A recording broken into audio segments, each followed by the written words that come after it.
السلام عليكم ورحمة الله وبركاته. رجعنا لكم من بعد غياب. أعزائي أحبائي المتابعين، اليوم راح نسوي الزردة. طبعا أنا سويتها قبل فترة بس تأخرت بالنشر، نشرتها على الشورتس، فيديو شورتس. طبعا أنا أول مرة بحياتي أسويها. هنا عندي نقعة التمن من الليل، أخذت 4 أكواب من الأكواب القياسية مثل ما شفتوا فركت الحبة مالتهم. خليت مي الكل كوب 6 أكواب، كل كوب 6 أكواب. أنا عندي 4 فصار عندي 24 كوب. خليته فورته، ورا ما فار نخلي التمن. طبعا هاي سويت الزردة بمناسبة يوم البيعة لأميرنا ومولانا الإمام علي عليه السلام.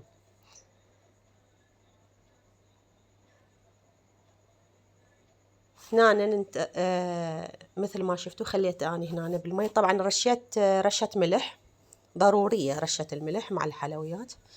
هنا بهذا القدر الصغير خليت شلت كمية بسيطة، سويتها بيضة، أسويها بيضة أطعم بيها. هسه بعدين تشوفون شلون أسويها. هنا بدأ عندي ينهرس التمن.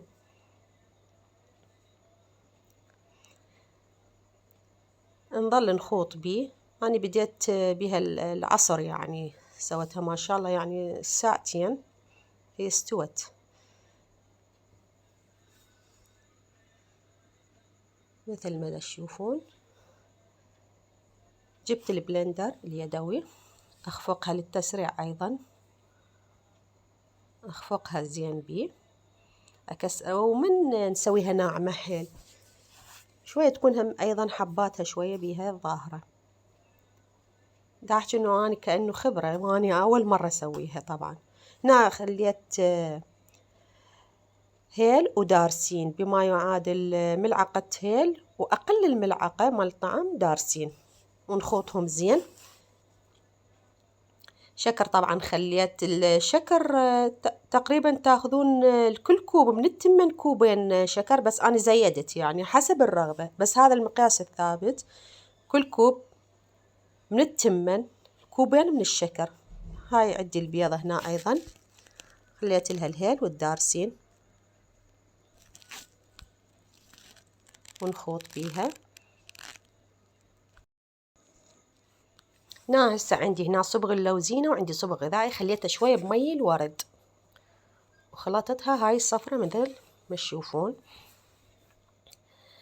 نظل نحرك ونتابعها حتى لا يصير يلشع الجدر ويصير طعم مو طيب.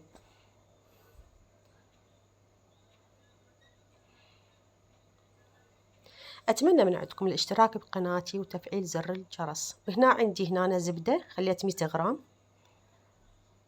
ينطيها طعم وقوام كلش حلو. ونظل نحرك بيه لا أن تذوب الزبدة. طبعا طعمها صار كلش طيب، مع أنه أنا نسيت إضافة هسه أقول لكم إياها بالأخير. هنا عندي أرجع على البيضة. طبعا البيضة صارت يعني قوام شي هسه بعدين تبين عندكم. خليت لها أيضا زبد، وهاي عندي قشطة أيضا خليت لها، وحليب. بعد ما نسيت أصور الحليب. طبعا أنا هو من انهرس التمن نخلي عليه حليب، وخليت الزبدة وشفتوا القشطة ضفت لها، والشكر احنا قلنا القياس كل كوب بكوبين شكر. هاي تشوفون هسه شلون طعمت بالبيضة. هنا أنا عندي طعمها ما شاء الله صار طيب. طبعا نسيت أقول لكم أضيف الزيت بالأخير، بس يعني عادي ما أثر عليها بأي شيء. هيجي طعمت بالأبيض وصار طعمها كلش طيب ما شاء الله. اللهم صل على محمد وآل محمد. وبدينا نوزع لجيراننا هاي الفقرة الحلوة اللي تحبها بنتي بالثوابات والتوزيعات. أهم شيء هي تطلع توزع. إن شاء الله يكون ثواب واصل، وكل عام وأنتم بألف خير. ونجدد الولاية والعهد لمولانا وأميرنا الإمام علي بن أبي طالب. دمتم بأمان الله.